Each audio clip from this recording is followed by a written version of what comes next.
regimental e invocando a proteção de Deus, declaro aberta a sessão. Julgamentos. 2 pedidos de sustentação oral.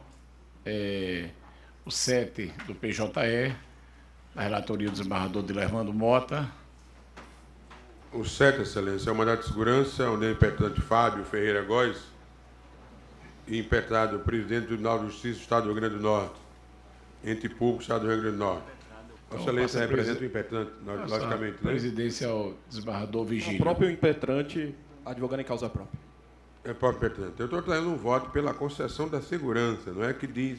eu creio que já foram votados, porque é PJE, diz a emenda, diz constitucional e administrativo, concurso público, convocação e nomeação de candidato mediante publicação apenas no Diário Oficial e com equívoco do nome do convocado, que somente não tomou posse por não ter tido ciência da convocação e diante da impossibilidade de reconhecer o próprio nome na convocação. Previsão implícita no edital de considerável lapso temporal entre a publicação da homologação, do resultado e da convocação da impetrante. Ofensa aos princípios da razoabilidade e publicidade precedentes do STF e desta Corte. Temos vários precedentes da Corte, além de ter a convocação ter sido apenas mediante o edital, depois do longo espaço de tempo, o nome do candidato saiu errado também, ainda tem mais esse fator. Então, na esteira dos precedentes do STJ e deste tribunal, eu estou trazendo um voto pela concessão da segurança e PJE, quero que os já votaram, né?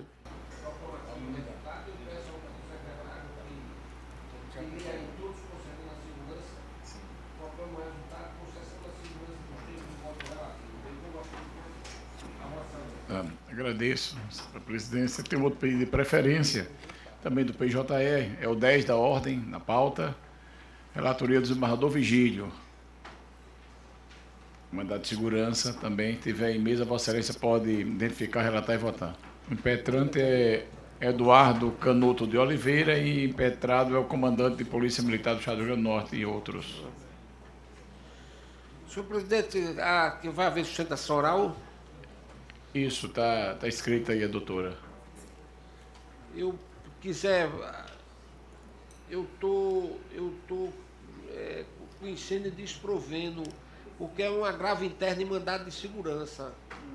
Não há sustentação oral em agravo interno. Não há. Isso. Pelo regimento não há essa previsão. Pelo regimento interno não há sustentação oral. Isso.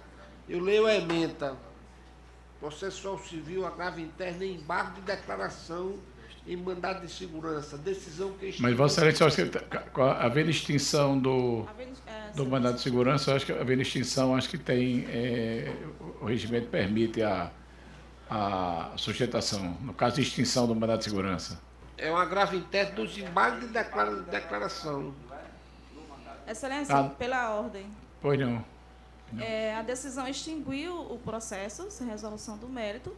Eu embarguei, porque acreditei haver um erro material, ele não considerou. Portanto, o agravo interno é da decisão que extinguiu o processo. Então, vou submeter à Corte para essa questão de ordens. Desembargador Mauri. A decisão, ela extinguiu o mandato de segurança inicial, não foi isso? Isso. Vieram os embargos de declaração. Isso. Foram rejeitados e agora ela agravo interno. Os embargos de declaração, eu penso que é a decisão complementar que integra a primeira. Então, e constitui um julgamento só. Isso. Eu penso, com todas as vênias, que, no caso, se admite, eu admitiria, senhor presidente. Isso, a citação do doutor Luiz Alberto. Também, excelência. Também? Obrigado. Doutor Cláudio Santos. Acho que o posicionamento nosso sempre tem sido no sentido de efetivar o direito à ampla defesa. Ampla defesa. E mais isso. Então, sempre nós aqui até extrapolamos um pouco para que o advogado se pronunciasse. Então, de regra, eu concordo com a defesa oral. Doutor Roberto Guedes. Também. Desembargador Ivaldo. Peço vênia, mas eu inadmito. Desembargador Saraiva. Senhor presidente, eu concordo, porque de qualquer maneira a decisão originária foi a extinção do próprio MS, onde houve embargo, como bem sustentou o desembargador Amauri, e agora a insurgência é contra a decisão integrativa, você colocou muito bem, do próprio MS. Eu sustentaria. Desembargador Milka. Aqui me parece que é É um ataque à decisão proferida em sede dos embargos, não é isso? Isso, Que modificaria ou não o MS. Nos embargos. Nós vamos poder rediscutir a matéria que foi objeto do embargo? Então, Excelência, eu peço venha para acompanhar a divergência, inadmitir por falta de previsão. Ok. Desembargador Dilermando. Eu admito, concedo a sustentação oral. Ampla defesa. Desembargador Vigílio, ouvi Vossa Excelência como relator. Senhor presidente, para mim é indiferente admitir ou inadmitir, mas como disse o desembargador Amilcar aqui, nós estamos aqui, não é uma decisão integrativa do mandado de segurança, em fato do mandado de segurança, porque trata-se de uma decisão em face de um novo recurso e não da ação originária. Eu peço vênia okay. de todos que assim pensam, mas acho que o agravo é sobre os embargos de declaração e não sobre o mandato de segurança. E aqui não é integrativa, que faltou omissão ou obscuridade no mandato de segurança, não. Não é que se alega isso, não. Mas, para mim, é independente de admitir ou não admitir, mas eu inadmito. Desembargador Ibanez. Para não ter outra polêmica, vamos admitir. Também. Só que ficará como regra, em outras ocasiões, iremos admitir a sustentação, não é? Desembargador Glauber. Presidente, também pedindo vênia ao desembargador Vigílio, eu acompanho o nosso decano. Desembargador Gilson. Eu admito. Desembargador Cornélio. Pela admissão. Então, por maioria, não é isso? Isso, questão de ordem vencidos, desembargador Vivaldo, desembargador Amilcar, desembargador Vigílio. Então, Vossa Excelência dispensa o relatório e está com a palavra para fazer a sustentação na forma regimental. Cumprimento o excelentíssimo desembargador presidente deste tribunal, através do qual estendo os demais cumprimentos aos demais desembargadores. Excelência, trata-se de um mandado de segurança impetrado por um policial militar que se viu impedido de participar de um curso de formação para poder ser promovido à graduação de primeiro sargento. O mandado de segurança foi impetrado sob argumento de que o ato do comandante que excluiu o impetrante do curso era ilegal porque não havia previsão em lei, além de afrontar o princípio da dignidade da pessoa humana e demais legislações que tratam da pessoa com deficiência. O impetrante ele foi excluído do curso, não foi impedido de participar, Excelência, porque ele contraiu, foi acometido por uma doença que causou uma lesão no seu joelho. Essa lesão é irreversível, portanto, uma deficiência que lhe acomete, e por causa disso o comandante lhe excluiu do curso e disse que ele não poderia concluir o curso e, consequentemente, não poderia ser promovido. Impetramos o mandado de segurança em meados de finalzinho de 2017. Início de 2018, a liminar foi deferida, reconhecendo a ilegalidade do ato e determinando a inscrição do impetrante no curso de aperfeiçoamento de sargentos. Após o impetrante passar 4 meses no curso, com notas excepcionais, entre 10 e 9,5, no último dia de aula, na última aula, uma aula que só tinha duração de 3 horas, ele, quando chegou lá, que se inscreveu, deu o nome, assinou a lista de presença, o seu superior foi até ele e disse: por ordem superior, você está desligado. Ele, sem entender, ele disse, questionou o que fazer, foi informado de que fosse para casa e aguardasse ulteriores deliberações.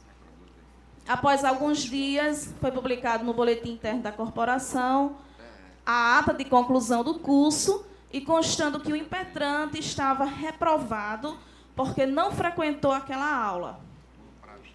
Imediatamente comunicamos isso ao excelentíssimo desembargador relator, haja vista que é um descumprimento da decisão judicial que havia deferido a liminar. Na decisão que o desembargador deferiu a liminar, foi pontificado que problemas de saúde, deficiência física, qualquer que seja, que não conduzisse o militar à reforma, portanto, uma limitação temporária não poderia impedi-lo de frequentar um curso que lhe garante a promoção. Haja vista que não há, Excelência, previsão legal. A lei que trata da promoção do policial militar é a Lei 515, de 2014. Em nenhum momento a lei autoriza o comandante-geral da Polícia Militar a excluir qualquer que seja o policial e qualquer que seja a incapacidade ou a limitação. Portanto, esse ato é completamente e absolutamente ilegal, porque não há previsão em lei. Além de não há previsão em lei, Excelência, este ato, ele vai contra o princípio da dignidade da pessoa humana, ele afronta a lei federal que defende, que trata das pessoas que possuem deficiência. E, portanto, informamos ao desembargador o que havia acontecido com o impetrante. Diante disso, o desembargador relator entendeu que não houve descumprimento à ordem judicial, não obstante o fundamento para retirar o impetrante do curso tenha sido o mesmo utilizado antes do ajuizamento do processo, e, por conta disso, por entender que não havia descumprimento à decisão judicial, e que a questão de saúde demandaria uma dilação probatória, o excelentíssimo desembargador relator, ele extinguiu o processo em resolução do mérito. Nos embargos de declaração, eu não ataquei algo diferente, a não ser a decisão que extinguiu o processo, e que é esta decisão que está em julgamento, que eu recorri, Excelência. Informei ao excelentíssimo desembargador que a questão não houve perda do objeto, porque o impetrante ainda continua sem concluir o curso, está desde 2015 sem poder frequentar o curso porque está doente, Excelências. Aqui é necessário que se haja uma reflexão para que não venha incorrer injustiça ao impetrante. Desde 2015, Excelências, que ele deveria já ter sido promovido à graduação de subtenente PM, e não foi por simplesmente estar com um problema de saúde. Não é justo, e além de não ser justo, é ilegal, porque o comandante não se ampara em nenhum fundamento. Além disso, quando foi intimado para responder neste processo, incorreu, quedou-se inerte, não prestou nenhum esclarecimento. Enquanto isso, o militar, ora impetrante, ele se encontra no prejuízo. Prejuízo esse irreparável. Esta Corte de Justiça, de forma justa, já apreciou um pedido idêntico, Excelências. Idêntico. Até o problema de saúde do impetrante é o mesmo enfrentado pelo órgão impetrante. O relator do processo foi o excelentíssimo desembargador Saraiva. O processo foi julgado em meados de 2017. O mandado de segurança 2016-011, 405, dígito 4. Foi concedida segurança à unanimidade por esta Corte de Justiça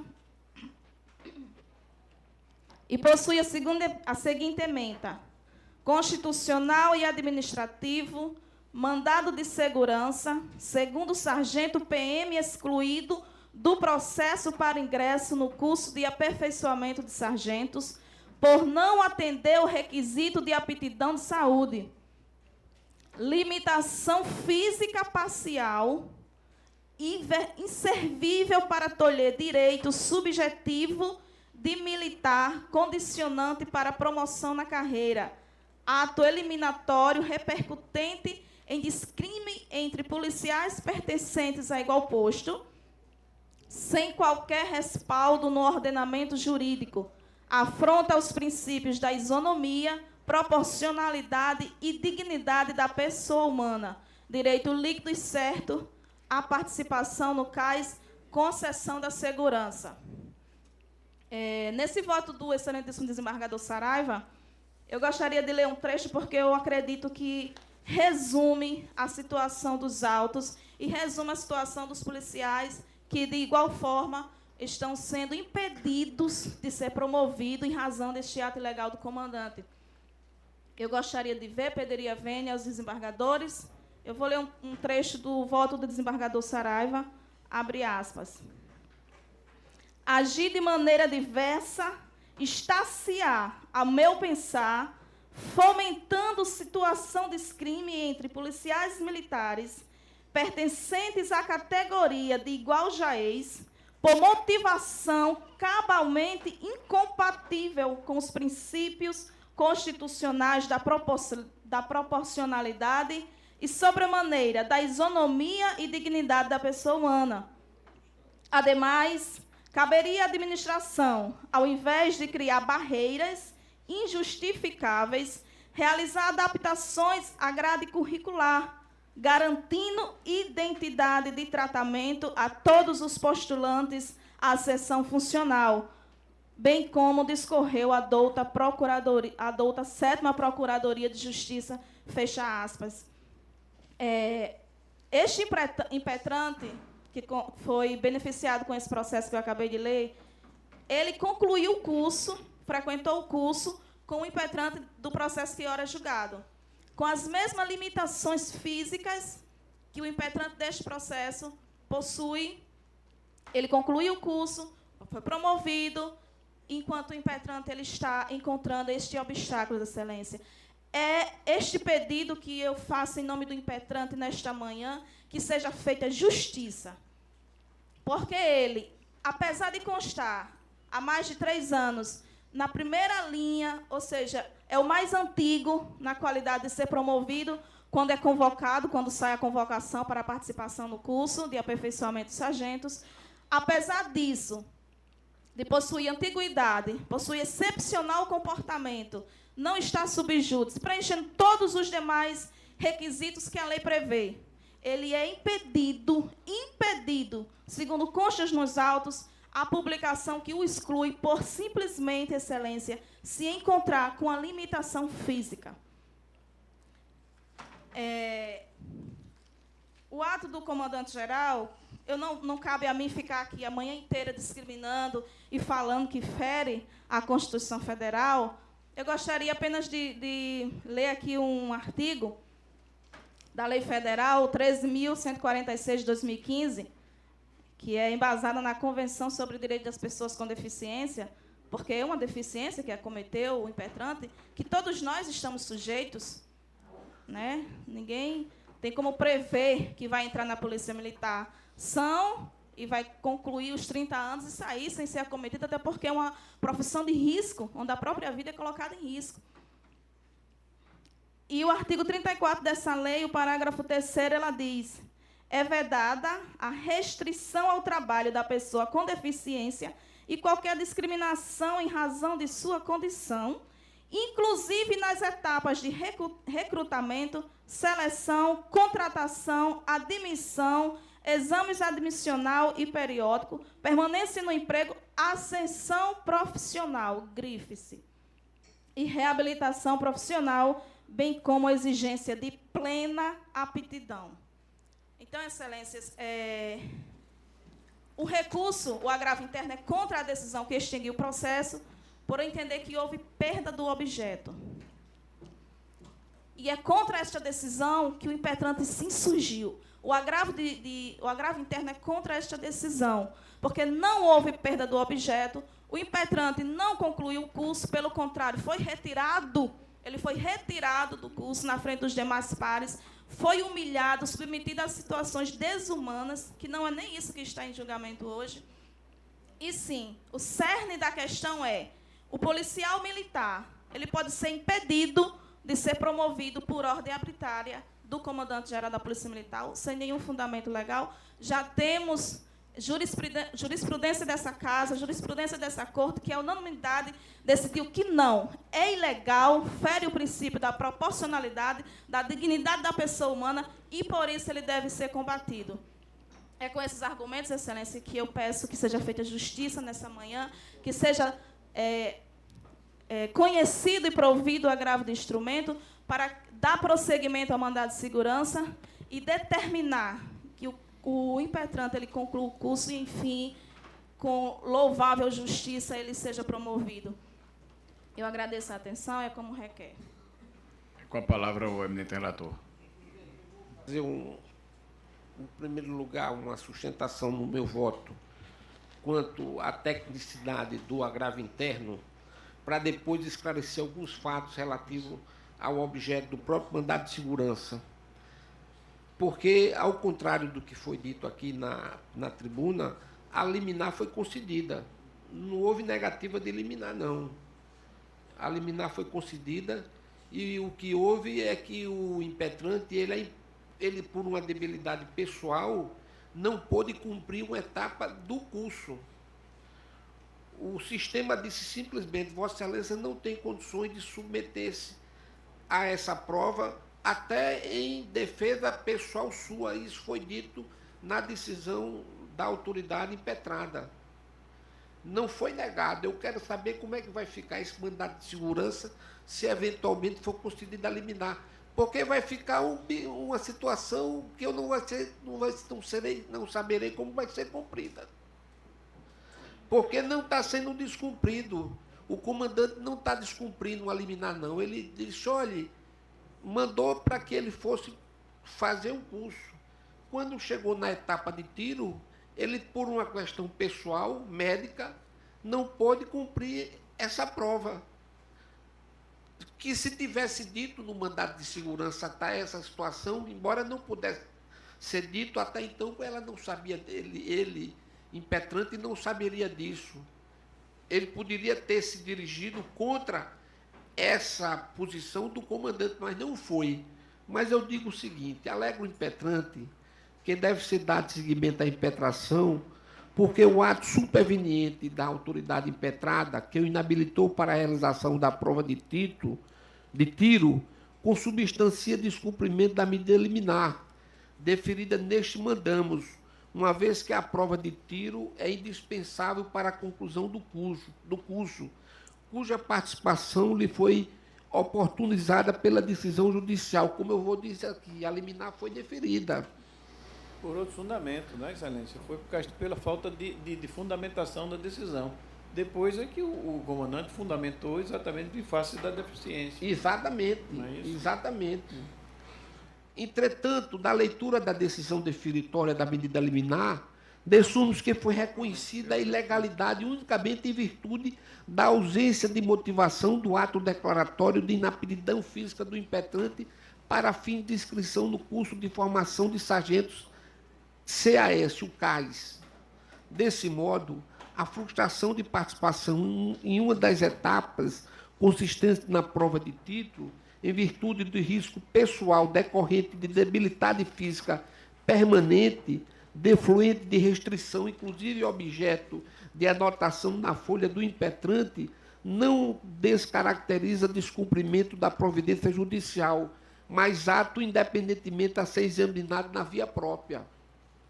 Com efeito, o Boletim Geral número 71/2018 consigna como motivação ao ato obstativo da integralização do curso a existência de debilidade física permanente do impetrante, que fora atestada pela autoridade impetrada e que impossibilitaria o manejo seguro da arma de fogo, de maneira que o indeferimento administrativo nessa senda não se revela arbitrário ou abusivo, violador de expectativa legítima do impetrante e defluente da ordem expedida desse mandamos.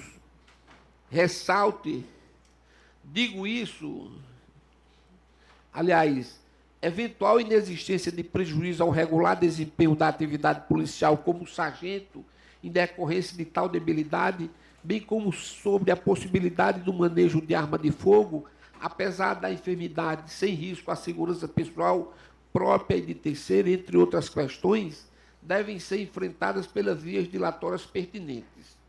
Dito isso, entendo que o ato administrativo de indeferimento da participação do impetrante em uma das disciplinas do curso de formação não se trata de descumprimento da ordem deferida liminarmente no mandamos, razão pela qual deve ser mantida a decisão agravada. Ressalte-se, só um instante aqui, que o representante ministerial opinou destes autos pela perda do objeto do mandamus na promoção ID 144.0276, considerando que, posteriormente à impetração, a própria administração realizou avaliação médica que considerou o impetrante apto à participação no curso de formação, conforme se lê no boletim anexado pelo ID 131, 52 e 23. Ressalte nesse desiderato também a desnecessidade de enfrentamento do mérito da impetração para ratificação da decisão liminar outrora concedida. Eis que a participação do impetrante no curso encontra-se assegurada por ato administrativo posterior e independente, que o tornou carente de ação por ausência de interesse de agir. Outro sim, não foi apresentado pelo agravante qualquer fato ou fundamento jurídico novo, a ensejar que seja prolatada a decisão em sentido diverso do já pronunciado. Por esses fundamentos e de forma técnica, conheço e nego provimento ao presente agravo, lembrando aos eminentes desembargadores que votem, evidentemente, de acordo, inclusive lembrando que o precedente que a eminente advogada cita da tribuna do desembargador Saraiva não se adequa ao presente caso específico aqui. Aqui foi exatamente uma decisão interlocutória, ou seja, no curso de um curso que ele estava se submetendo e que a administração disse, olha, esse cidadão aqui, esse candidato aqui, ele não pode se fazer a participação nesse ato, que era o do curso de tiro. E iria fazer a prova se ele ter condições? Me parece que foi legítima a decisão do impetrado. E é como eu voto, senhor presidente. Excelência, pela ordem, eu gostaria de esclarecer uma questão de fato. Pois não, pode ir. O excelentíssimo desembargador relator, ele justificou que quando o impetrante foi excluído do curso, foi por algo posterior que se descobriu no decorrer do curso.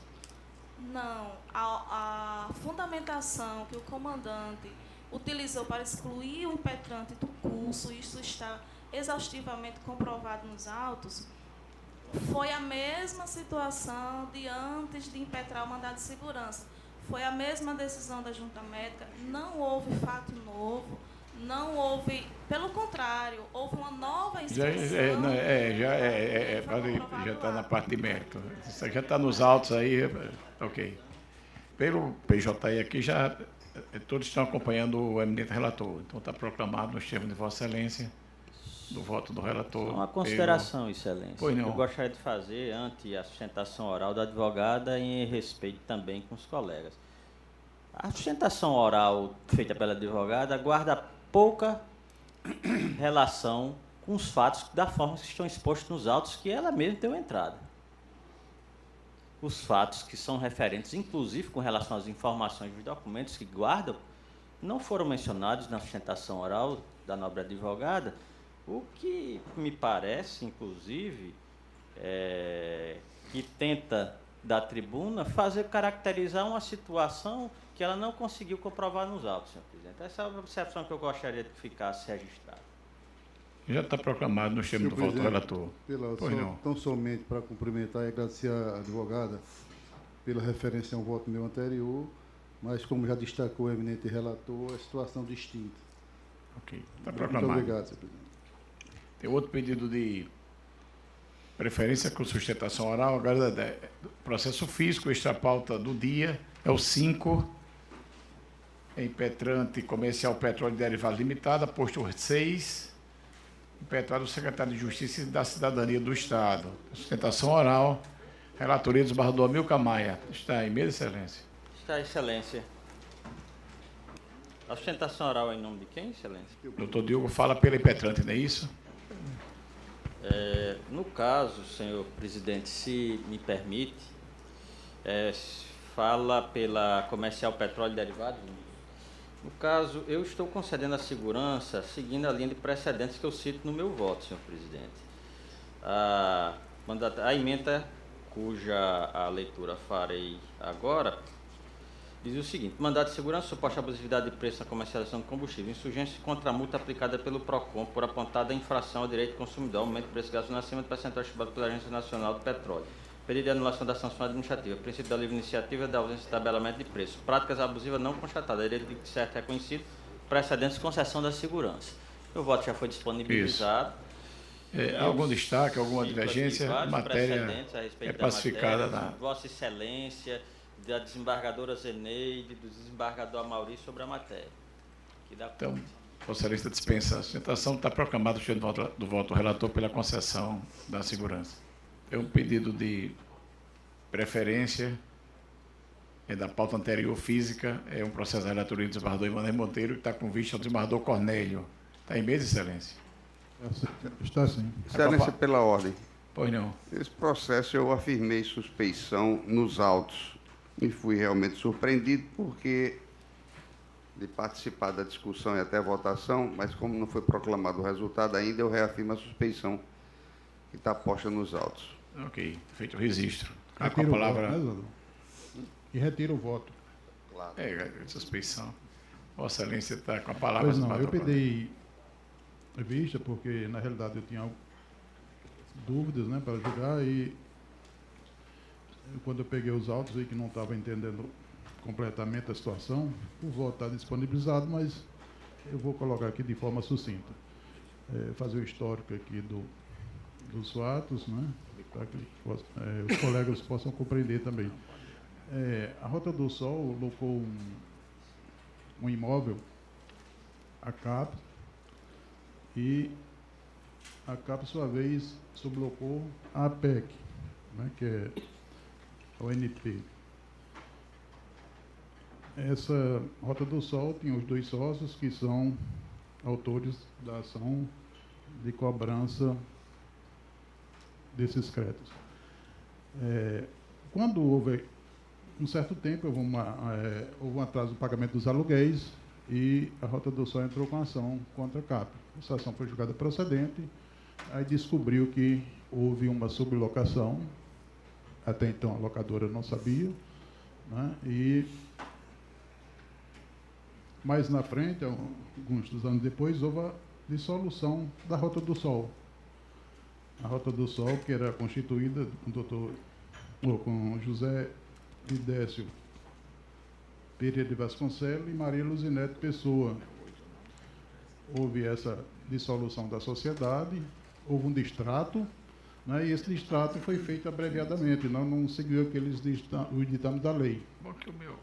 Quando houve a dissolução, era para ter se constituído um liquidante para apurar os haveres, os deveres e, posteriormente, fazer a transferência desses créditos e débitos também, né, para os sucessores, por assim dizer, o antigo sócio.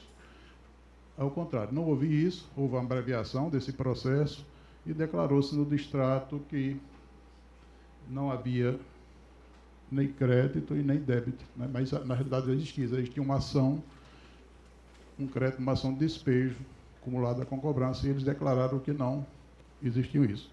Posteriormente, os ex-sócios entraram com uma ação de cobrança e contra a APEC, né, a sublocatária. E aqui é o objeto da ação de rescisão contratual. Analisando os dois votos, eu vou me filiar ao desembargador Amauri, né, porque eu acho que houve aí, na realidade, erro de fato, porque os dois ex-sócios, José Lidécio Pereira e Maria Luzinete, elas não podiam pleitear um crédito que era da antiga Rota do Sol. A Rota do Sol já tinha sido julgada extinta, né, como pessoa jurídica, não tinha mais personalidade e,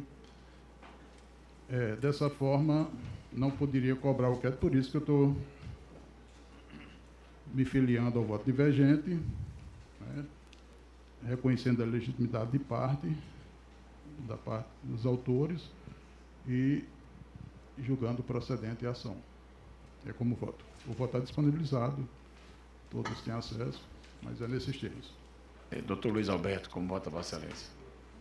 Senhor presidente, eu fiz a minha análise do processo, de todos os aspectos, e o meu posicionamento conclusivo foi no sentido de acompanhar o voto do eminente relator. É o meu voto, excelência. Doutor Roberto Guedes. Senhor presidente, estou na mesma situação do desembargador Glauber Rico, não participei dos debates, então, no caso, não posso participar da votação. Desembargador Evaldo. Excelência, li atentamente todo o material que me foi chegado às mãos pelas partes, os votos proferidos, e pedindo venha ao relator e acompanhando a divergência. Desembargador Saraiva Sobrinho. Senhor presidente, eu elaborei um voto rápido, uma lauda e meia, e gostaria de torná-lo, levar ao conhecimento dos eminentes colegas. Eu digo a priori que adoto o relatório de folhas e que, no mais, acompanhe o relator. É que, ao proceder uma análise minuciosa dos termos do voto do eminente relator e dos pedidos de vistas que se seguiram, convenci-me da legitimidade ativa dos autores no feito executório originário. Com efeito, havendo a dissolução da empresa, seus sócios, horas requeridos, José Lidésio Ferreira de Vasconcelos e Maria Luzinete Pessoa Ribeiro, são, sim, os legitimados a sucederem os créditos e débitos porventura existentes, ou que venham a ser constituídos, estando, inclusive, previsto tal instituto na cláusula 16ª do contrato de locação à vida entre a empresa Rota do Sol e a CAP, Central de Aulas Particulares. Ademais, como bem dito pelo desembargador relator, aspas, reticências, o fato de constar no distrato social a inexistência de créditos constituídos em nome da empresa somente retrata a situação naquela data, entre parênteses, 10 de setembro de 2006, fecho parênteses. Prosseguiu Sua Excelência, o crédito oriundo da ação de cobrança número tal somente se constituiu com o trânsito em julgado da decisão condenatória no dia 2 de 10 de 2013. Digo eu, no respeitante à prescrição, o exame dos autos revela em diversas ocasiões e em momentos distintos do processo o conhecimento inequívoco da autora da presente rescisória acerca da cobrança dos aluguéis em atraso, seja apresentando embargo declaratório na ação originária, seja intervindo como terceiro interessado. Nesse sentido, prossigo. Aliás, foi a decisão do julgador Acor, no enfrentamento da matéria, aspas, reticência. Não há que se falar em prescrição, pois a propositura anterior de despejo e cobrança de aluguéis interrompeu o prazo nos termos do artigo 202, parágrafo 1º do Código Civil, reticência, fecho aspas. E prosseguiu, Sua Excelência, o juiz de piso, não muito bem adotado pelo desembargador Vigílio, aspas, reticência. Não há que se falar em denunciação da lide, pois o locatário já foi acionado primeiro e não pagou os aluguéis, persistindo a responsabilidade do sublocatário, nos termos do artigo 16, já mencionado da Lei de Locações, reticência, fecho aspas. Deste modo, senhor presidente, vislumbrando também a utilização da rescisória como sucedâneo recursal, eu acompanho integralmente o relator pela improcedência do pleito, como voto e peça juntada das pequenas razões. Voto, Vossa Excelência. Senhor presidente, tendo em vista que a divergência vem de dois colegas dos quais eu tenho o máximo respeito pelas posições e pelo conhecimento, até por uma questão de cautela, eu vou pedir vista dos autos, tendo em vista em face à discussão que ora é levantada. Pediria também, aqui na presença, encarecidamente, que os advogados que aqui encontram-se presentes respeitassem os pedidos de vista dos colegas da Corte, porque é comum, já iniciadas as discussões, receber os memoriais, receber os advogados para sustentação oral em gabinete. Quando a gente pede vista, ainda vem fazer uma segunda entrega de memorial e uma segunda sustentação oral. Memoriais e contramemoriais. Contramemoriais. O que se me parece assim, uma situação que não nos deixa até temerosos de pedir vistas em processo, sendo mais cômodo estar votando aqui do jeito que ficar. Então, eu vou pedir vista fazendo a solução aos advogados que respeitem os pedidos de vista dos julgadores. Então, para análise, restam, não sei se o desembargador Lermano e o desembargador Vigílio aguardam o voto vista, desembargador Dilermando. Desembargador Vigílio, aguarda o voto vista. Sou impedido. Impedido, ok. Então, após o voto do desembargador Saraiva, o desembargador Amilcar pediu vista, o desembargador Dilermando aguarda o voto vista. Aqueles que quiserem enviar os votos, eu agradeceria muito. Eu já tenho uma cópia do voto do desembargador Mauri, mas gostaria muito que os colegas quisessem acompanhar os votos dos processos. Tem outro pedido de preferência aqui da mesa, é o 12 da pauta anterior, da relatoria do desembargador Dilermando. Se tiver em mesa, Vossa Excelência pode identificar, relatar e votar. Ação rescisória, Excelência, onde a autora Porto Seguro, Companhia de Seguros Gerais S.A. e réus Valdenice Barbosa de Souza, representada pela responsável Eunice Gomes Barbosa e outros. Tem a seguinte ementa: civil e processual civil, ação rescisória de acórdão que julgou a apelação civil em ação de cobrança de seguro DPVAT, indenização por morte, vários beneficiários, alegação de violação manifesta da norma jurídica constante do artigo 206, parágrafo 3º, 9 do Código Civil de 2002, prescrição em relação a um dos beneficiários do seguro que deixou de ser reconhecida pelo acórdão rescindendo. Reconhecimento da prescrição que resultará apenas no aumento da cota-parte dos demais beneficiários do seguro e não na diminuição do valor da indenização a ser paga pela seguradora. Ação rescisória julgada parcialmente procedente. Ante tais fundamentos, julgo procedente em parte o pedido formulado na apresentação rescisória apenas para reconhecer a prescrição da ação em relação à ré Tanise Isídia Gomes da Costa, sem acarretar, no entanto, redução alguma no montante da indenização que será partilhado entre as demais réis também beneficiárias do seguro. Como voto? O voto está disponibilizado? Sim, Excelência. Há alguma divergência, algum destaque? Matéria conhecida da Corte tem precedentes. Então, está proclamado o termo do voto do relator. Não há mais preferência nem sustentação. Agora, vou manter a ordem aqui da pauta. Esta pauta anterior tem um mandato de segurança, é o 1, relatoria do desembargador Amilcar, com o desembargador Glauber pediu vista. Está em mesa, Excelência? Está em mesa, senhor presidente. Pode identificar, relatar e votar. O mandato de segurança 2017-10-650, dígito 0. O impetrante é Ricardo Menezes Lira, advogado doutora Olga Caroline, impetrado secretário de tributação do Estado do Rio Grande do Norte. Senhor presidente, eu pedi vista nesses autos e estou trazendo o meu voto que está disponibilizado aí, e nele eu faço referência a dispositivos que peço permissão para lê-los.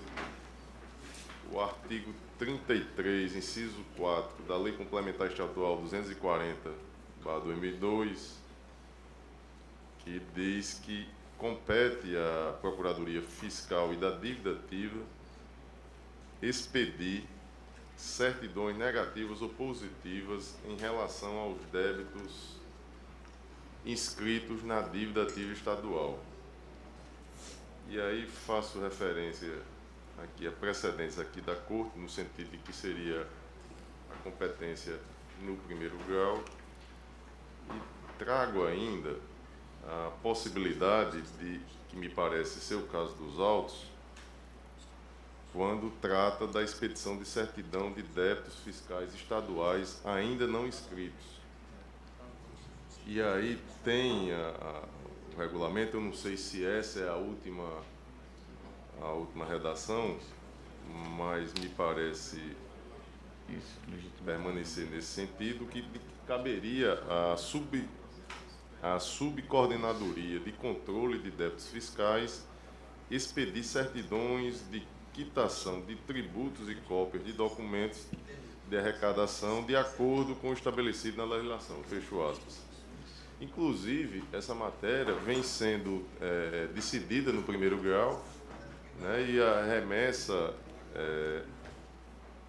necessária encaminhada aqui às câmaras, que no meu voto eu trago aí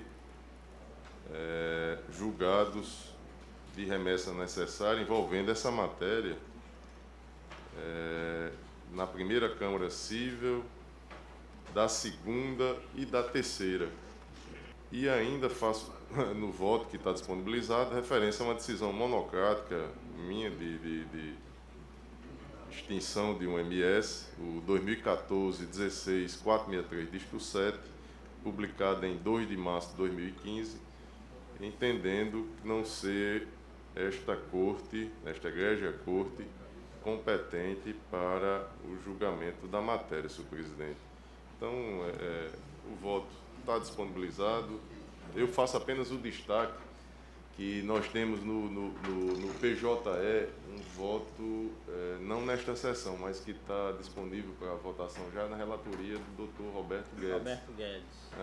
Então, pediria a atenção da Corte. O voto do desembargador Amilcar também faz referência a julgados aqui na Corte em sentido diverso ao que eu estou trazendo. Então, a posição que for adotada aqui, como diz o desembargador Vigílio, eu passarei a adotá-la. Mas, neste momento, o meu voto é no sentido de acompanhar a preliminar que foi suscitada, se não estou enganado, pelo desembargador Vigílio, pedindo venha aí ao relator.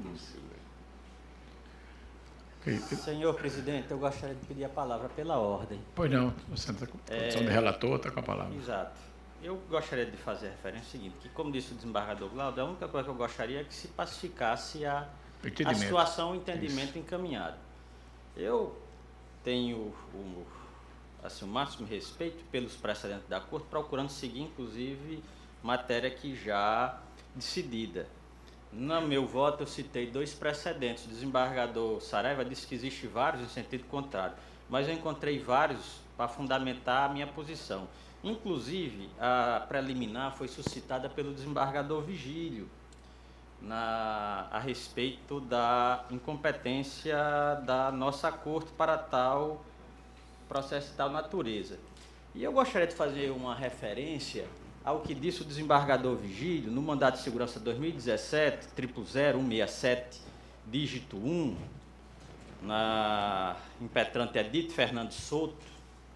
Na ocasião, Sua Excelência fez o distinguish da questão, fazendo a relação que é o mesmo caso a que se refere o meu, porque nós temos aqui a vedação prevista no artigo 33, o seu inciso 4 da Lei Estadual 242, onde ele ressalva a competência dos procuradores para emitir as certidões quando relações a débitos inscritos na dívida ativa estadual, o que não é o caso. Disse o desembargador Vigílio, na ocasião do julgamento que eu faço referência, de 2017, o seguinte: em primeiro lugar, faço o registro sobre a legitimidade da autoridade impetrada, o secretário estadual da tributação, para figurar no polo passivo da presente ação mandamental, fazendo necessário distinguir em relação ao precedente deste plenário, que no julgamento do mandado de segurança número 2014-010-311 entendeu pela legitimidade passiva do procurador da dívida ativa estadual, denegando a segurança na forma do artigo 6º, parágrafo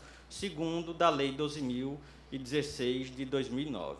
A atribuição do procurador fiscal da dívida ativa para as expedições de certidões negativas de débito tributário está prevista no artigo 33, 4º da Lei Complementar Estadual 240, de 2002, que dispõe sobre a Lei Orgânica da Procuradoria-Geral do Estado do Rio Grande do Norte e o Estatuto de Procuradores do Estado da outras providências, cuja transcrição ele faz, ressalvando o parágrafo 4º, e diz: logo embora, diz Sua Excelência, logo embora o artigo 33, 4º da Lei Complementar 240, de 2002, supratranscrito, contém previsão de atribuição do procurador fiscal e da dívida ativa de expedir certidões negativas ou positivas de débito fiscal, é extreme dúvida que tal atribuição é exclusiva para as hipóteses de se tratar de débito inscrito na dívida ativa estadual, o que não é a hipótese dos autos de Sua Excelência à época e do meu agora, que está sendo submetido a julgamento.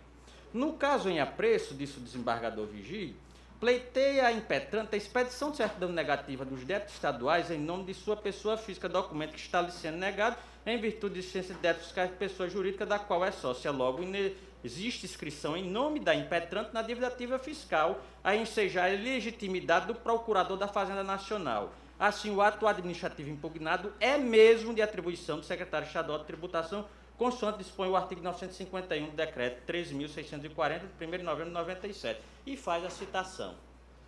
E eu fiz alguns arrazoados aqui, na minha limitação, senhor presidente, exatamente fazendo a referência que o artigo 43, o dispositivo mencionado, aliás, ele faz essa ressalva da competência do procurador para o caso das certidões em relação aos débitos inscritos na dívida ativa, fazendo essa restrição, e eu acho que se não quisesse que essa situação fosse específica, não teria o legislador, na época, feito essa ressalva no seu dispositivo. Há situações de modificação legislativa posteriores que foram feitas, onde certas atribuições foram diferenciadas. Inclusive, a última que eu faço referência, inclusive num voto que é do desembargador Glauber Rego também cita, uma modificação que foi criada e trazida em face da criação da edição do decreto 22088 de 2010, onde ele modifica realmente certos atos internos da Secretaria Estadual de Tributação. Mas há bem que eu diga que, apesar desse decreto de 2010, em 2017 o tribunal reconheceu a competência do secretário em situações na qual a dívida não fosse ainda de débito escrito em dívida ativa. Excelência, faço aqui a citação de alguns precedentes e não tenho nenhuma intenção de fazer cavalo de batalha desse entendimento, mas apenas para a intenção que o tribunal pacifique qual vai ser a situação a ser seguida, se todas essas certidões, qualquer que seja a situação, será para o primeiro grau, ou essas que são ressalvadas e ainda não escritas ficarão na competência do tribunal, tendo em vista a especificidade prevista na legislação, senhor presidente. É com essas observações que eu faço apenas a referência da posição que eu adotei, entendendo pela competência, seguindo precedentes, inclusive, do desembargador Vigílio, que suscitou a preliminar, que é a mesma situação dos autos. Desembargador Cláudio, Vossa Excelência pediu a palavra. Quero fazer minhas as palavras do desembargador Amilcar no aspecto da estabilidade da nossa jurisprudência. Até para trazer uma insegurança jurídica muito grande para os próprios advogados. Aí vai ter um humor do plenário a respeito desse tema, e isso traz uma estabilidade não apenas para o jurisdicionado, mas até para os advogados. Então, seria interessante que nós pudéssemos aqui ou estabelecer um rigor quanto à interpretação da própria Constituição do Estado, que tem sido taxativa com relação à competência do tribunal para atos das autoridades elencadas na Constituição, como está lá posto, ou realmente estabelecer uma linha mais ampla, com um entendimento mais abrangente dessas situações, até no caso da autoridade superior, hierarquicamente, absolver o ato e trazer informações. Enfim, eu acho que isso deveria ser definido de uma vez por todas, para a gente não ficar aqui nessa pendular dúvida.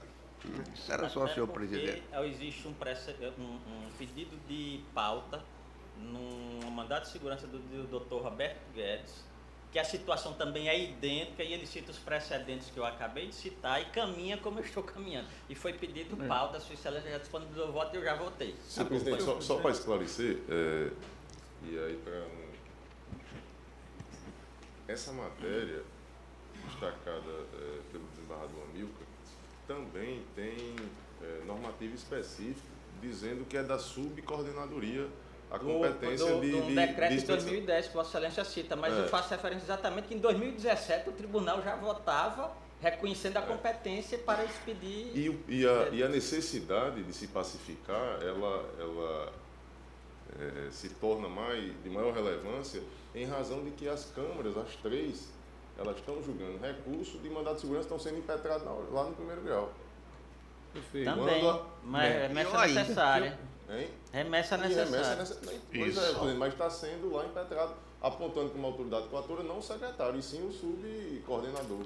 Porque assim é o regulamento. Porque o regulamento ele não diz, mesmo do 931, que é competência do secretário. Diz que é da secretaria, da sede. Mas, desembargador, Glauber, inclusive, desculpa, essa cedão ela pode ser tirada pela internet. Desculpa aqui, desembargador Amaury, mas nós temos que observar a competência da Constituição.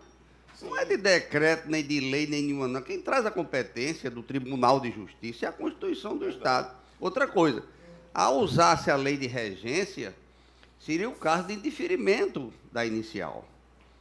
O artigo 9 ou 10 da lei de regência do mandato de segurança. Não é denegar, não é extinguir, é indeferir a inicial.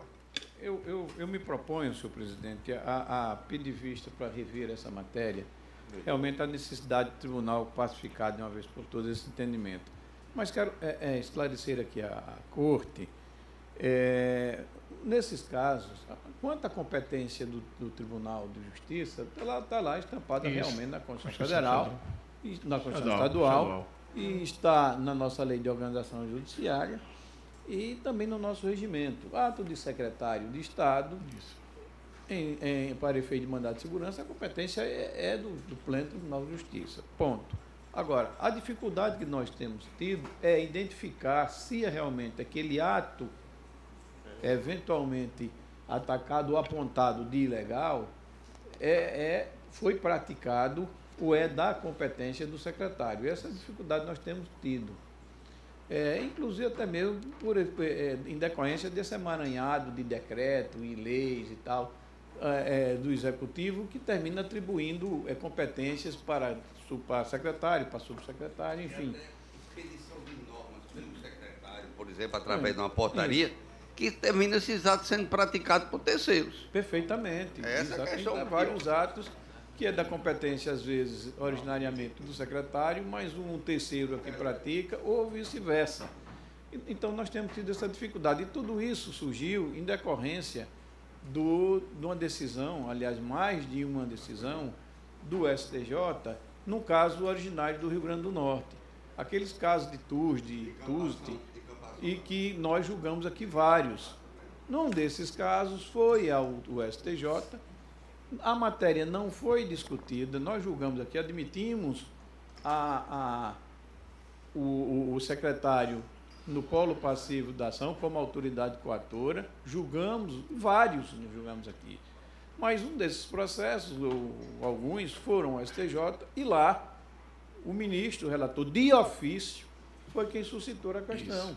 E disse que não era ato do secretário. Veja bem, depois do secretário ter prestado as informações, depois de vários julgados aqui da nossa corte, mas a matéria não foi discutida nem pelo impetrante, nem por impetrado, mas de ofício.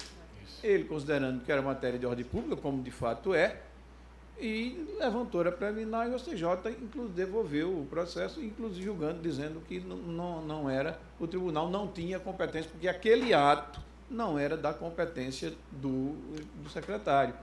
Daí surgiu, nós tivemos que rediscutir essa matéria.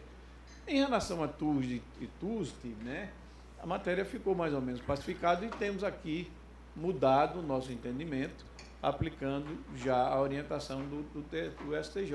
Embora não tenha efeito vinculante, mas não é interessante se continuar decidindo contra o entendimento do STJ para a matéria ter que subir e voltar quando o STJ já se manifestou sobre o tema.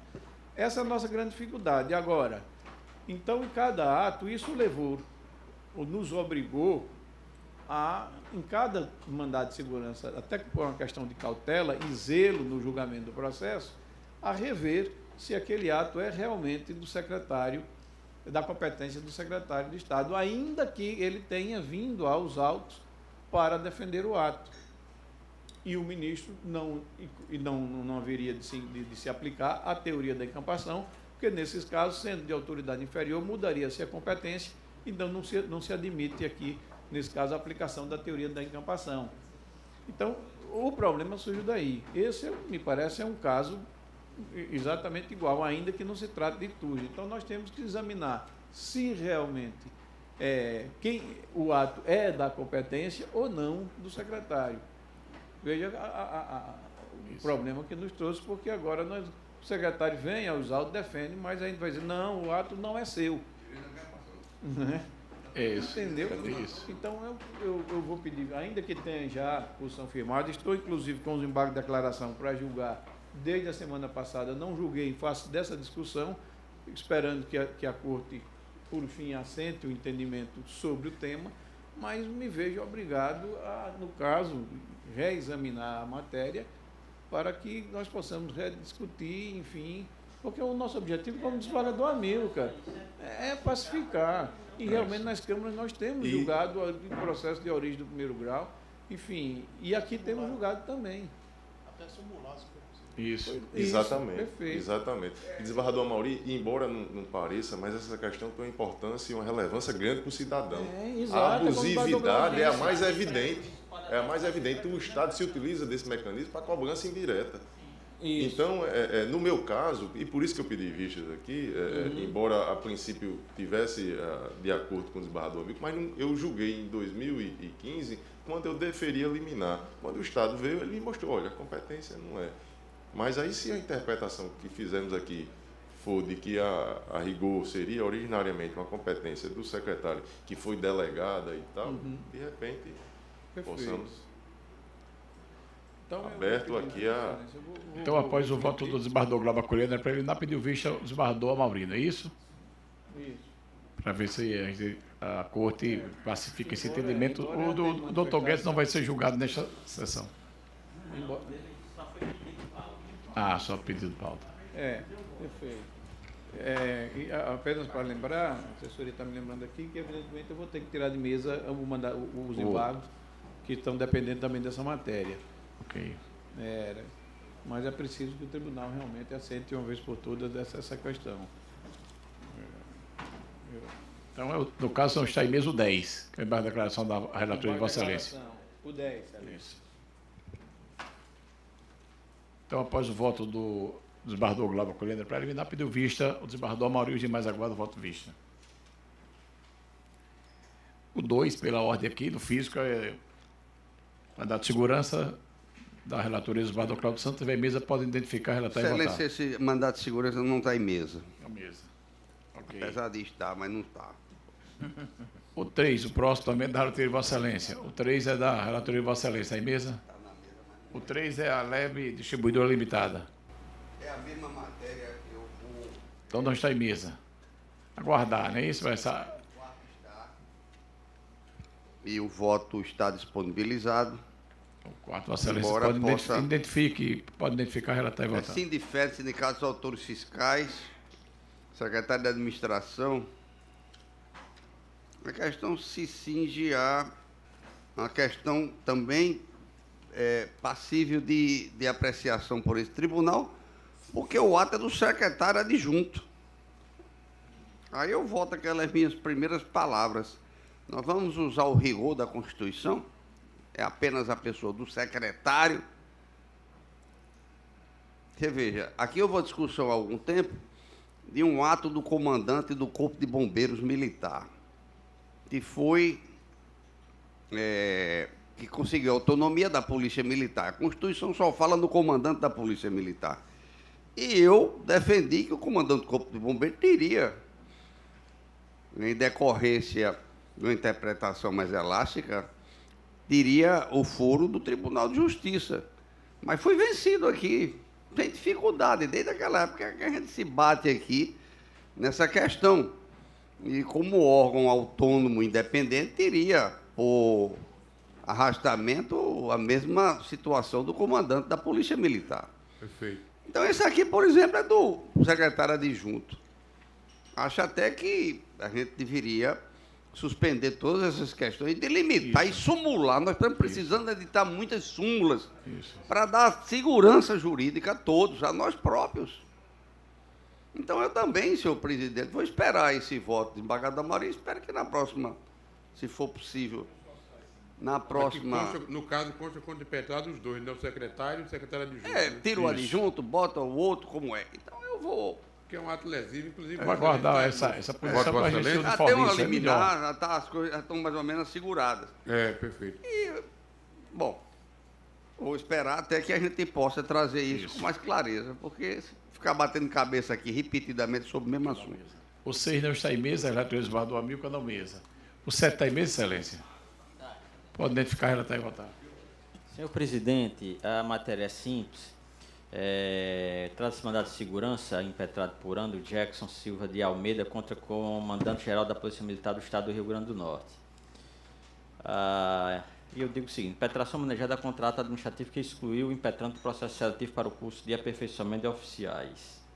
Preliminar de decadência do direito à impetração citada pelo ente público. Prazo decadencial de 120 dias da ciência do interessado do teor do ato impugnado inobservado. E resignação administrativa que não interrompe nem suspende o prazo decadencial.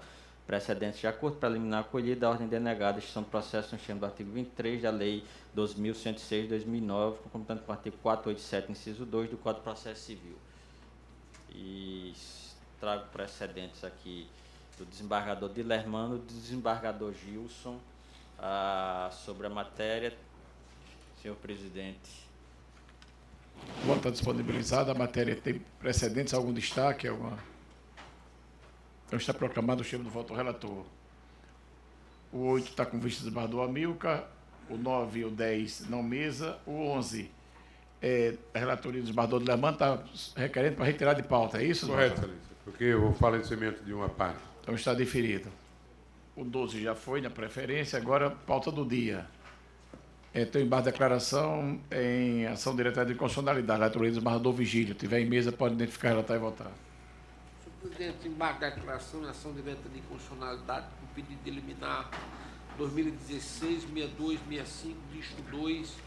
Embargante é o prefeito do município de Natal, procurador Carlos Santa Rosa de Albuquerque Castim, embargado à Câmara Municipal. É matéria já do conhecimento desta casa, senhor presidente. Não há obscuridade, contradição, omissão ou erro material a aplicar-se a hipótese do artigo 1022 do Código de Processo Civil, razão pela qual eu conheço e rejeito os embargos de declaração. É como eu voto. Algum destaque, alguma divergência? Então, está proclamado o termo do voto do relator, registro dos embargos. O 14 é da relatoria de Vossa Excelência, desembargador Vigílio. Pode identificar, relatar e votar. É um agravo interno, em recurso extraordinário. Isso. É matéria pacífica também, senhor presidente, sobre a admissibilidade ou não dos recursos especiais e recursos extraordinários, sendo que aqui é o recurso extraordinário. Eu digo na emenda o seguinte: agravo interno, decisão que inadmitiu o recurso extraordinário, aplicação do paradigma julgado em sede de repetição geral, tema 653, repartição de receitas tributárias, ICMS, decisão recorrida que se aliou à orientação fixada pelo Supremo, argumentação do agravante insuficiente a ensejar a modificação do deciso, agravo conhecido e desprovida, como eu voto. Algum destaque? Doutor Vigílio, o 14 é do município de Corrais Novos e o 15 é do doutor Severiano. Acho que a mesma matéria, fazendo bem entendimento, não é isso? É isso aí. Então, ambos estão proclamando o termo do voto do relator. O 16 é um agravo regimental em ação originária, civil originária, da relatoria do desembargador Cornélio. Se tiver em mesa, pode identificar, relatar e votar. Pois não. O agravo regimental em ação civil originária 2013-014425, dígito 4, 0006.00. Agravado do Ministério Público do Estado do Rio Grande do Norte e agravado Sindicato dos Policiais Civis e Servidores da Segurança Pública do Estado do Rio Grande do Norte, Simpol. Eu vou ler aqui sua ementa, condicionado administrativo, agravo regimental, em ação civil originária, direito de greve, policiais civis e servidores do ITEP, celebração de acordo sem prévia oitiva do Ministério Público. Preliminar, nulidade da decisão, matéria que se confunde com mérito, transferência. E agora o mérito. Ausência de nulidade, possibilidade de ratificação pelo plenário em caso de resignação do parquê. Precedente desta Corte, prejuízo horário ao interesse público não demonstrado, movimento paredista ocorrido antes do precedente firmado pelo Supremo Tribunal Federal, acordo que prevê a compensação dos dias não trabalhados como pressuposto para a percepção da remuneração retida, suspensão da exigibilidade das multas impostas ao sindicato que se mostra adequada à resolução do litígio, homologação que não impede a fiscalização pelo parquê do adimplemento das condições pactuadas, segurança jurídica e razoabilidade que devem ser privilegiadas. ratificação da decisão monocrática que se impõe em conhecimento desse provimento do recurso. Aqui um caso de greve de policiais, que houve um acordo, foi homologado e o Ministério Público se insurge alegando que não foi ouvido. E eu estou aqui mantendo a decisão, conhecendo e desprovendo do recurso. O voto está disponibilizado. Tem algum destaque, alguma divergência? Então, está proclamado o termo do voto do relator. Vamos agora para o PJE. PJE, os votos estão disponibilizados. O sistema tem aqui um pedido de vista do desembargador Cláudio Santos, do 14. É uma grave interna em execução de sentença em mandado de segurança. Lê de forma sintética o meu voto vista, até porque, embora eu esteja acompanhando, de certa forma... Então, esse é o 16, é o da revisão criminal, 16. não é isso? Certo. A revisão criminal, ok. Há um aspecto que eu gostaria de destacar aqui nesse voto.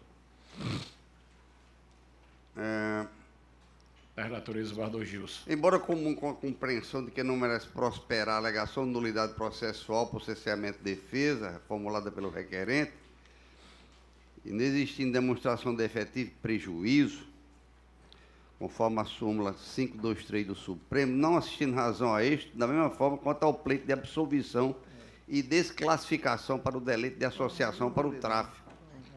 Entendo na esteira que sustentou o revisor, desembargador Cornélio Alves, se justifica a procedência parcial da revisão criminal, a fim de que sejam efetuadas correções na dosimetria da pena, com o que se estará evitando violação a texto expresso de lei, no caso 621.1 do CPP.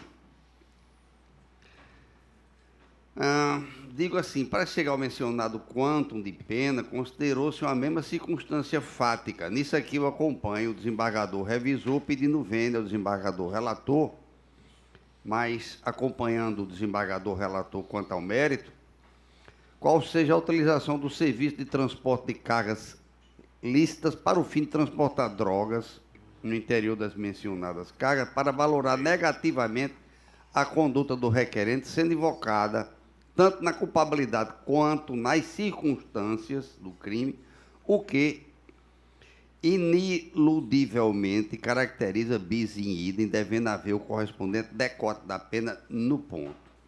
Aí traga aqui jurisprudência do STJ, consequências do delito, vítima major, fundamentação idônea, mesma fundamentação para valorar negativamente as circunstâncias do delito. Bis in idem configurando. No que interessa. Contudo, impossível utilizar apenas este fundamento para considerar desabonadoras as circunstâncias e as consequências do delito, sob pena de devido bis in idem, em razão do que mantém o desvalor apenas para as consequências, das consequências. Isso aqui é o ministro Reinaldo Soares de Almeida, tem outra também, no mesmo sentido, do ministro Nefi Cordeiro, e eu continuo sobre essa questão. E também digo o seguinte, no caso em apreço, ao ser excluída a aplicação da sobredita BNS, o acórdão impugnado foi em conta do próprio entendimento emanado deste Tribunal de Justiça em hipóteses assemelhadas, nos quais se assentou que é verdade o reconhecimento do citado privilégio previsto na Lei de Drogas, apenas quando se demonstrar que o exercício da traficância revela-se fonte exclusiva para oferir rendimentos, o que não restou comprovado nos presentes autos. Desse modo, tendo sido demonstrada a primariedade do requerente, bem como ser este detentor de bons antecedentes, além de possuir ocupação lícita, transporte de cargas, não integrando, ademais, a organização criminosa, não há legitimamente como se afastar do reconhecimento da causa de diminuição da pena referenciada. E aqui convém trazer a colação do aludido precedente do tribunal da lava do desembargador relator na presente revisão criminal, como ele diz. Tráfico ilícito de drogas, sentença condenatória, recurso da defesa. Pretensa incidência de causa de diminuição da prevista no artigo 4, parágrafo 33 da Lei 11.343. Benefício não aplicado pelo juiz Jacó, sob o argumento de que o acusado se dedicava a atividades criminosas. Contexto probatório suficiente a comprovar que o recorrente possui atividade laboral lícita, não demonstrado o exercício da traficância como fonte exclusiva para aferir rendimento. Aplicação da causa da diminuição da pena que se impõe. Aqui foi numa revisão criminal. Outra, com parecer, em parecer dissonante naquele caso do Ministério Público, em 21/6/2016. Portanto, demonstrar de forma contundente, já concluindo, a pertinência dos argumentos levantados pelo desembargador revisor, peço vendo ao relator para acompanhar a divergência, devendo ser revista a pena nos termos ali minuciados, com a consequente redução da pena para o patamar de 5 anos de reclusão em regime inicialmente fechado e 500 dias multa no valor de 30 avos do salário mínimo vigente à época do fato, confirmando o desício condenatório nos demais termos. Então, estou indo um pouco além ainda do desembargador revisor. E é como voto. Por quê? 5 anos. Mas ficou 5 anos e 500 meses. E quantos meses? 5 anos e 500 dias multas. Foi só 5 anos e 7 meses? Não, 5 anos só. Então, acompanho inteiramente Vossa Excelência, com a redução. Ok, acompanhando Vossa Excelência, então, que me dá uma felicidade extra. Então, pela procedência parcial, só foi os votos do desembargador Cordélio e do desembargador Cláudio. Os demais votaram com o relator pela improcedência da ação. Então, já que pelo PJ já está votado. Eu digo, não foi proclamado o resultado. Está proclamado agora. Senhor presidente, eu já votei pela improcedência, acompanhando o relator. É só a juntada da argumentação, o porquê disso aí. Ok. Nós mesmos fazemos a juntada, né? Isso, que é PJE. isso. É PJE. Muito obrigado, senhor presidente. Desembargador Cláudio, Vossa Excelência pediu vista também no 14 e no 18 do PJE. 14 é um agravo interno em execução de sentença em mandado de segurança. Um cumprimento de sentença. Não está. Não está em mesa, né? É 14 e 18, Excelência. É isso, e 18. Também, que é uma revisão criminal. Não está em mesa, Excelência. Então, o 14 e o 18 não estão em mesa do PJE, os demais estão já votados na forma constante do sistema e estão proclamados nos termos dos votos respectivos relatores. O 22 eu votei já. Já, o PJE é do 1 ao 22, estão todos proclamados na forma já disponibilizada pelo sistema. Então, não havendo mais nada a ser tratado, eu declaro encerrada a sessão e agradeço a presença de todos. Obrigado.